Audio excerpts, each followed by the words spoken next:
আলাইকুম। আমি এই ক্লাসে মাইক্রোসফট এক্সেলের একটি পাওয়ারফুল ফাংশন নিয়ে আলোচনা করব, সেটি হচ্ছে লুকআপ ফাংশন। তো চলুন লুকআপ ফাংশনের আমরা তিনটি কাজ দেখাই। এই তিনটি কাজ দেখলে ধৈর্য সহকারে আশা করা যায় লুকআপ ফাংশন সম্পর্কে আপনাদের ধারণা চলে আসবে। তো প্রথম যে ট্রিক্স বা প্রথম যে কাজটা দেখুন, এখানে একটি ডাটাবেজ রয়েছে। এই ডাটাবেস থেকে আপনাকে বলল কোনো একটি এমপ্লয়ি আইডি দিল যে এই এমপ্লয়ি আইডির জানুয়ারি মাসের সেল কতটা, সেল কীরকম হয়েছে বা কী ধরনের সেল পেয়েছে। তো আপনার এই সেলের অ্যামাউন্টটা আমরা দেখতে চাই। তো আপনার ম্যানুয়ালি যখন খুঁজবেন তখন কিন্তু অনেক সময় লাগবে। এখানে নইলে অনেক অল্প ডাটা আছে, সহজে খুঁজে পাবেন। আর যখন হাজার হাজার লক্ষ লক্ষ ডাটা থাকবে, সেখান থেকে আপনার স্পেসিফিক ডাটা খুঁজে পেতে সময় লাগবে। সেটা আপনি এখানে একটি সার্চ অপশান তৈরি করে রাখবেন। এখানে এমপ্লয়ি আইডি যেমনই টাইপ করবেন, আপনি ডান সাইডে যে তথ্যগুলো নেবেন সেই তথ্যগুলো অটোমেটিক চলে আসবে। তো এই কাজটা আপনি ভিলুকআপ দিয়েও করে দেখিয়েছি। তো আপনি ভিলুকআপের চাইতে সহজেই কিন্তু লুকআপ ফাংশন দিয়ে এই কাজটি করতে পারবেন। তো আপনি এখানে 2 নাম্বার এমপ্লয়ি আইডি 2 টাইপ করা আছে, এজন্য 2 নাম্বারে দেখুন যে নামটা আছে সে নাম চলে এসে এবং তার সেলের যে অ্যামাউন্টগুলো রয়েছে মাস ওয়াইজ, সে মাসের সেলগুলো চলে এসছে। তা আপনি এই কাজটা করবেন কিভাবে, আমি এখানে অন্য একটি নাম্বার টাইপ করি। দেখুন 7 নাম্বার দিলাম। দেখুন 7 নাম্বারে রয়েছে জুয়েল রানা এবং তার মাসের জানুয়ারি ফেব্রুয়ারি যে মাসগুলো নিয়েছেন তার সেলের অ্যামাউন্টগুলো এক্স্যাক্টলি সেগুলো চলে এসছে। তো চলুন এই কাজটা কিভাবে করবেন। তা আমি এগুলো আউট করে দিই। আপনি চাইলেও কিন্তু নাম দিয়েও কিন্তু খুঁজতে পারবেন, কিন্তু আপনার লুকআপ দিয়ে করতে পারবেন না, কারণ লুকআপ দিয়ে যদি করতে চান লুকআপ ফাংশন দিয়ে, তাহলে যেটা যার যেটা সার্চ অপশানে যেটা সার্চ যার অনুযায়ী সার্চ করতে চাচ্ছেন যে কলাম অনুযায়ী, তো অবশ্যই সেই কলামটাকে ইউনিক হতে হবে।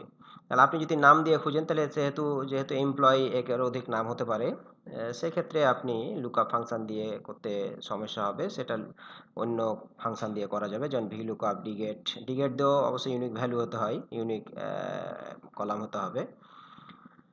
তো আপনি লুকআপ দিয়ে এটা করবেন সহজে কিভাবে, অন্য আরেকটি ভিডিওতে দেখিয়েছি কিভাবে ভিলুকআপ দিয়ে সার্চ বাটন তৈরি করবেন। তো সর্বপ্রথম আপনি সমান প্রেস করবেন, দিয়ে লুকআপ LOOK লুকআপ ফাংশনটা পুরোটা লেখার প্রয়োজন নাই, আপনি কিবোর্ড থেকে ট্যাব কি প্রেস করলে আপনার ফাংশনটা চলে আসলো। নিচে দেখুন এটা লুকআপ দিয়ে 2 ধরনের কাজ করা যায়। প্রথমে একটি রিকমেন্ড করছে lookup value, lookup vector, lookup result vector. আর নিচে আছে লুকআপ ভ্যালু এবং অ্যারে। তো আমরা নিচেরটা আগে দেখাবো। তো লুকআপ ভ্যালু হচ্ছে, আমি লুকআপ মানে খুঁজা, ধরন খুঁজে, মানে দিয়ে তো ফাংশনের কাজ হয় না। তো যাই হোক, তবুও যেহেতু এখানে মিলে হয়েছে সেহেতু আমি এখানে বলি লুকআপ হচ্ছে খুঁজা। তো লুকআপ ভ্যালু হচ্ছে আমি কোন ভ্যালু অনুযায়ী এই নামটাকে খুঁজতে চাচ্ছি। তাহলে আমরা চাচ্ছি এমপ্লয়ি আইডির, যেমন এমপ্লয়ি আইডি দিব তার নামটা, ওই এমপ্লয়ি আইডির যে নামটা রয়েছে সে নামটা এখানে চলে আসবে। তাহলে এখানে লুকআপ ভ্যালু হচ্ছে এমপ্লয়ি আইডি। তো এই লুকআপ ভ্যালু হচ্ছে এখানে এমপ্লয়ি আইডির, এখানে ক্লিক করবেন। এখানে অন্য একটি কাজ আছে, তো আমি কাজটা করার আগে আমি দেখাই আগে, তারপরে আবার বুঝিয়ে দিচ্ছি। এরপর হচ্ছে অ্যারে। অ্যারে হচ্ছে আপনি লুকআপ ভ্যালুটাকে নেবেন এবং নেমটাকে নেবেন আপনার ডাটাবেজে। তাহলে লুকআপ ভ্যালু এবং নেম নিলেন, এরপরে নিচের দিকে এভাবে সিলেক্ট করবেন। যদি আপনার সিলেক্ট করতে প্রবলেম হয়, প্রথম কলামটা সিলেক্ট করার পর কিবোর্ড থেকে control shift down arrow press করবেন, তাহলে নিচের পুরো এরিয়াটা সিলেক্ট হয়ে যাবে। এরপর আপনি কিবোর্ড থেকে ইন্টার কি প্রেস করতে পারেন, অথবা এখানে ফর্মুলা বারের এখানে ইন্টার আছে, এখানে ক্লিক করবেন। দেখুন 7 নাম্বারে যে এমপ্লয়ি রয়েছে সেই এমপ্লয়ির নামটা চলে এলো। এরপর আমি স্বাভাবিকভাবে আমি যদি এদিকে টার্ম দিই, চলে আসার কথা, কিন্তু তথ্যগুলো এলো, কিন্তু আপনার কিন্তু একটা প্রবলেম হলো।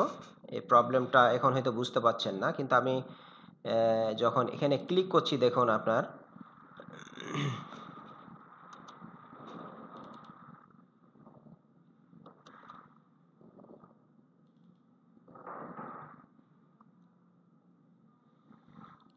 আপনার কিন্তু লুকআপ ভ্যালু কিন্তু যখন চেঞ্জ হয়ে গেছে, তথ্য এসেছে কিন্তু আসলে সঠিক পদ্ধতি কিন্তু এটা না। আপনাকে এখানে যেন আপনি যখন এখানে লুকআপ ভ্যালু ঠিক আছে, কিন্তু যখন আপনি এখানে ক্লিক করছেন তখন কিন্তু আপনার লুকআপ ভ্যালু হয়ে গেছে নেম।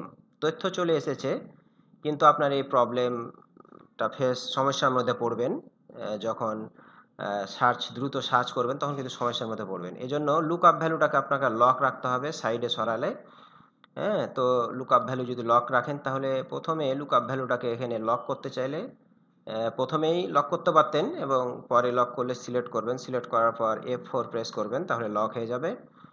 এবং এয়ারে যে প্রথম যে লুকআপ ভ্যালুটা আছে তারপরে তো এইগুলো পরের তথ্যগুলো কলামগুলো নিয়েছেন, তাহলে প্রথম যে কলামটাকে এটাকে লক করবেন, মানে দুইটি লক করবেন, লুকআপ ভ্যালু এবং এখানকার যে লুকআপ ভ্যালু যে সেলটা রয়েছে এই দুইটাকে লক করবেন। এরপর আপনি ডান সাইডে টান দিবেন। দেখুন এবার কিন্তু আপনার সঠিক তথ্য চলে এসেছে। আপনার প্রথমে কিন্তু একটু সমস্যা হয়েছিল, এখন কিন্তু আর কোনো ঝামেলা নাই। আশা করা যায় প্রথম কাজটি বুঝতে পারলেন। তো চলুন এবার দ্বিতীয় কাজটি দেখাই। দ্বিতীয় এখানে দেখুন যে আপনার একটি ডাটাবেজ রয়েছে, ডাটাবেজের আপনার এমপ্লয়ি আইডি রয়েছে, এমপ্লয়ি নেম রয়েছে এবং ধরুন কি যে এই মাসে একটি সেল করেছে এবং যে অ্যামাউন্টটা সেল করেছে কত পার্সেন্ট সে কমিশন পাবে এই পার্সেন্টেজটা নিয়ে আসতে চাইলে আপনি লুকআপ দিয়ে করতে পারবেন। তো আপনার যে কমিশন চার্ট, এই কমিশন চার্ট ডান দিকে দেওয়া আছে, আপনি এখান থেকে তথ্যগুলো নিতে পারবেন। তো আপনি দেখুন অটোমেটিক আপনার পার্সেন্ট চলে এসেছে, এই অ্যামাউন্ট দেখুন। যদি কারো সেল হয় 1 থেকে পরবর্তী 500 আছে তাহলে 499 পর্যন্ত আপনার 0%। দেখুন 499 পর্যন্ত যে অ্যামাউন্টগুলো আছে তার ডান সাইডে কিন্তু 0% কমিশন, মানে সে কোনো কমিশন পাবে না। এরপরে 500, যেমনই 500 আপনার অ্যামাউন্ট হয়ে যাবে সেক্ষেত্রে আপনার 5% ডান সাইডে কমিশন দেখাবে দেখুন। এবং পরবর্তী ভ্যালু রয়েছে 600, তাহলে 500 এবং 599 থেকে আপনার 5% আপনার এখানে কমিশন, কত পার্সেন্ট কমিশনে পার্সেন্টেজটা চলে আসবে। তো আপনি এটা করতে চাইলে চলুন কিভাবে করা যায়। তো সমান প্রেস করবেন, লুকআপ ট্যাব কি প্রেস করবেন। এরপরে দেখুন ওপরেরটা দেখাবো লুকআপ ভ্যালু। লুকআপ ভ্যালু হচ্ছে আমি কোন ভ্যালু অনুযায়ী পার্সেন্টেজটা নিয়ে আসতে চাচ্ছি, তো আমি এই ভ্যালু অনুযায়ী পার্সেন্টেজ নিয়ে আসছি, তাহলে এটা হচ্ছে লুকআপ ভ্যালু। এটাতে আপনার লক করার প্রয়োজন নাই। এরপর হচ্ছে লুকআপ ভেক্টর। লুকআপ ভেক্টর হচ্ছে আমি কোন কোন কোন ক্যাটাগরি আমি নিতে চাই, তাহলে আমি এই যে ক্যাটাগরি আছে এই ক্যাটাগরিগুলো নিতে চাই, এটা হচ্ছে লুকআপ ভেক্টর। তো এটাকে লক করে দিবেন, ফাংশন 4 দিয়ে লক করে দিবেন। এরপরে কমা হচ্ছে রেজাল্ট ভেক্টর, আমি যে ক্যাটাগরি নিয়েছি ওই ক্যাটাগরির যে রেজাল্টগুলো নিয়ে আসবে সেই রেজাল্টগুলো এটা হচ্ছে আপনি নিয়ে নেবেন। এরপরে এটাকেও লক করে দিবেন, ব্যাস হয়ে গেল। এরপর আপনি কিবোর্ড থেকে এন্টার প্রেস করবেন অথবা এখান থেকে এন্টার প্রেস করবেন। দেখুন 20% কমিশন, 20% কমিশন যে আপনি পাবেন এটা চলে এসেছে। হ্যাঁ, তো 1699। তো দেখুন 1000-এর ওপরেই যদি হয় তাহলে 20%, তাহলে 1000-এর ওপরে হচ্ছে 1600। এবং আমি নিচের দিকে এইখানে কর্নারে প্লাস চিহ্ন থাকা অবস্থায় ডাবল ক্লিক করবেন অথবা বাম বাটনে চেপে থেকে নিচের দিকে টান দিবেন। দেখুন যার যেটা কমিশন প্রাপ্য কমিশন সেই কমিশনের কত পার্সেন্ট কমিশন পাবে সেটা চলে এসেছে। আপনি যদি চান যে কত টাকা কমিশন পেয়েছে 20%-এ সেটা অন্যভাবে করা যায়, কিন্তু আমি এখানে চার্ট থেকে আপনার কে কত পার্সেন্ট কমিশন পাবে এই কমিশনটা নিয়ে আসতে চাইলে লুকআপ ফাংশন দিয়ে করা যায়। এছাড়াও এই কাজটা অন্যভাবে করা যায়, এখানে কিন্তু ফাংশনটা দেওয়া আছে, আপনি জাস্ট লুকআপ ভ্যালু ক্লিক করবেন এবং কমা দিবেন, দিয়ে lookup vector second bracket opening দিবেন, দিয়ে আপনি যে ভ্যালুগুলো আছে সেই ভ্যালুগুলো তুলে দিবেন। এখানে একটা সুবিধা হচ্ছে আপনি যদি উপরে যে ফাংশনটা দিয়ে কাজ করলে একটা সুবিধা হচ্ছে আপনি আলাদাভাবে চার্টটা আপনার এক্সেল শিটে অ্যাড করতে হবে না, আপনি জাস্ট নর্মালি আপনি ফাংশনের ভিতরে লিখলেই আপনার হয়ে যাবে। তো আপনি এখানে যে ভ্যালুগুলো দিবেন প্রথমে 1 দিলাম, তারপরে 500, 600, 800 এবং 1000 আপ। এবং আপনি 1 থেকে 499 পর্যন্ত কোন ভ্যালুটা দিবেন 0%, এবং অবশ্যই 0%টাকে থার্ড ব্র্যাকেট ওপেনিং ক্লোজিং এর ভিতরে দিবেন। এগুলো সম্পর্কে এগুলো হুবহু আপনি লিখলেও হয়ে যাবে। তো আশা করা যায় সেকেন্ড যে কাজটা সে কাজটা বুঝতে পারলেন। এরপরে চলুন থার্ড যে কাজটা সে কাজটা করি। থার্ডে দেখুন এখানে একটি রেজাল্ট শিট রয়েছে, রোল নাম্বার রয়েছে, নেম রয়েছে, মার্কস রয়েছে। তার জিপিএ বের করবেন কিভাবে এবং গ্রেড বের করবেন কিভাবে, তো আপনি দুইটি পদ্ধতি দেখাবো, একটি চার্ট থেকেও নিতে পারবেন, আর আরেকটি হচ্ছে ফাংশন দিয়ে কিভাবে সহজে আপনি চার্ট আপনি অ্যাড করবেন না, আমি নর্মালি একটা ফর্মুলার ভিতরেই আপনি যে ভ্যালুগুলো, যে মার্কগুলো আছে সেই মার্কগুলো এন্ট্রি দিয়ে রেজাল্টগুলো আনবো। তো এগুলো করা আছে পূর্বেই, আমি এগুলো আউট করে দিই। তো আমি এখানে প্রথমে জিপিএ বের করব। তো প্রথম পদ্ধতি হচ্ছে চার্ট থেকে তথ্য নিব, অথবা চার্ট থেকে না, আমি ম্যানুয়ালি আমি এই কাজটি করব, যে ফর্মুলা চার্ট থেকে নেব না, আমি ফর্মুলার ভিতরেই টাইপ করব। তাহলে সর্বপ্রথম হচ্ছে লুক আপ ফাংশনটি টাইপ করুন, এবং লুক আপ ভ্যালু হচ্ছে, আমি এই মার্কসটা হচ্ছে লুক আপ ভ্যালু, কমা প্রেস করবেন, লক করার প্রয়োজন নাই। যেহেতু look up vector third bracket দিবেন, থার্ড ব্র্যাকেট ওপেনিং দিবেন। যে লুক আপ ভেক্টর হচ্ছে প্রথমে হচ্ছে এখানে দেখুন জিরো থেকে তার পরের ভ্যালু হচ্ছে 33, মানে 32 পর্যন্ত আপনার এখানে কাভার করবে। তারপরে হচ্ছে পরের ভ্যালু হচ্ছে 33, তারপরে হচ্ছে 40, 50, 60, 70, 80। যেহেতু 80 হয়ে গেলেই আমাদের 80 থেকে 100 পর্যন্ত আমাদের পাবেন। তো আবার লুক আপ ভেক্টর ক্লোজ করেন, লুক আপ ভেক্টর ক্লোজ করতে চাইলে সেকেন্ড ব্র্যাকেট ক্লোজিং দিবেন। এবার কমা হচ্ছে রেজাল্ট ভেক্টর, আপনি যে লুক আপ ভেক্টরগুলো দিয়েছেন ওর রেজাল্টগুলো কি হবে, আবার ওপেনিং দিলেন। এরপরে প্রথমে যে জিরো রয়েছে, জিরো থেকে 32 পর্যন্ত কি হবে, তাহলে জিরো ভ্যালু আসবে। তারপরে 33 থেকে পাশে হচ্ছে 40, তাহলে 33 থেকে 39 পর্যন্ত কি আসবে, 1 পয়েন্ট আসবে। তারপরে হচ্ছে যে 2 আসবে, তারপর 3 আসবে, তারপর 3.5 আসবে সাইটের জন্য, এবং 77-এর জন্য আসবে 4 এবং 5। এরপরে সেকেন্ড ব্র্যাকেট ক্লোজ করেন। দেখুন হয়ে গেল, আপনি এখানে ওকে ক্লিক করবেন। দেখুন 37 যদি কেউ পায়, সেহেতু অবশ্যই সে 1 গ্রেড পাবে, 1 পয়েন্ট পাবে। এরপর আপনি বাম বাটনে চেপে থেকে ড্রাগ করতে পারেন, অথবা ডাবল ক্লিক করলে আপনার দেখুন রেজাল্টগুলো চলে আসবে। আর দেখুন 15 পেয়েছে, এর জন্য 0 পয়েন্ট পেয়েছে। এভাবে করে আপনি গ্রেড পয়েন্টটা বের করতে পারবেন। আপনার এখানে গ্রেড পয়েন্টের ফাংশনটা দেওয়া আছে, আপনি এভাবে কাজ করতে পারবেন।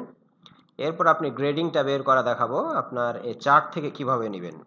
তো চলুন, প্রথমে লুকআপ ফাংশনটি লিখুন, ট্যাব কি প্রেস করুন। লুকআপ ভ্যালু হচ্ছে আপনার মার্কসটা হচ্ছে লুকআপ ভ্যালু। এরপরে হচ্ছে লুকআপ ভেক্টর হচ্ছে আপনি যে মার্কসগুলোর ক্রাইটেরিয়া ভাগ করেছেন, ক্যাটাগরি ভাগ করেছেন, ক্যাটাগরিটা। এরপরে এটাকে লক করে দিবেন, কমা প্রেস করবেন। এরপর আপনি যেহেতু গ্রেড চাচ্ছেন, সেহেতু এই গ্রেডের যে অ্যারেটা রয়েছে, অ্যারেটা সিলেক্ট করবেন, এরপর এটাকে লক করে দিবেন। তো আশা করা যায় হয়ে গেল। তো আপনার ইন্টার প্রেস করবেন, দেখুন আপনার রেজাল্ট চলে এসেছে। তো আশা করা যায় লুকআপ দিয়ে কাজগুলো বুঝতে পারলেন। এভাবে করে আমি অল্প ডাটা নিয়ে কাজ দেখিয়েছি, আপনি এটা দিয়ে অনেক বড় বড় কাজ করতে পারবেন। এরপরে আমি এই যে চার্টটা রয়েছে, চার্ট থেকে জিপিএটা বের করে দেখাই, হয়তো এটা যদি বুঝতে সমস্যা হয়। তো চলুন সহজে দেখে দিতে পারবেন। লুকআপ ভ্যালু, এরপরে লুকআপ ভেক্টর হচ্ছে আপনি যে ভেক্টর, এবার লক করে দিবেন। আচ্ছা, লক আমি বারবার লক করছি, তো লক কেন করছি, যদিও প্রথমের যে টিক্সটাতে বুঝিয়েছি, আপনি এটাও যদি বুঝতে সমস্যা হয় তাহলে আমি আবার বুঝিয়ে দিচ্ছি। এরপরে আছে রেজাল্ট ভেক্টর হচ্ছে জিপিএ। এরপর যদি লক না করে আমি যদি দিই, রেজাল্ট কিন্তু এলো, কিন্তু আপনার কিন্তু সমস্যা হলো, দেখেন এখানে গ্রেড পেয়েছে, তবুও তো এখানে 0 পেয়েছে, তাহলে তো সমস্যা। আপনি দেখুন কি সমস্যা, আমি যদি এখানে ক্লিক করি, দেখুন আপনার যে আপনি কিন্তু মার্কসের যে লুকআপ ভেক্টর দিয়েছেন, এগুলো কিন্তু লক, মানে ওখানেই কিন্তু সেলগুলো স্থিরভাবে আছে, কিন্তু এগুলো কিন্তু নিচে নেমে গেছে। কারণটা কি, আপনি যখন নিচের দিকে ড্রাগ করে নিচের দিকে টেনেছেন, নিচে টানার সঙ্গে সঙ্গে সেলের রেফারেন্সগুলো নিচের দিকে চলে গেছে। এজন্য এটাই লক করতে হয়, যেন না সরে। আপনি এটাকে সিলেক্ট করে আপনি ফাংশন ফোর চাপলে লক হয়ে যাবে। এরপরে যদি আপনি সঠিক রেজাল্টটা পেয়ে যাবেন। তা আশা করা যায় লুকআপ ফাংশনের আমি দেখিয়েছি, আরও অনেক কাজ রয়েছে, এগুলো লুকআপ ফাংশন দিয়ে করতে পারবেন। আশা করা যায় ধারণা পেলেন। পরবর্তীতে আরও অন্য ভিডিও নিয়ে হাজির হব। আসসালামু আলাইকুম।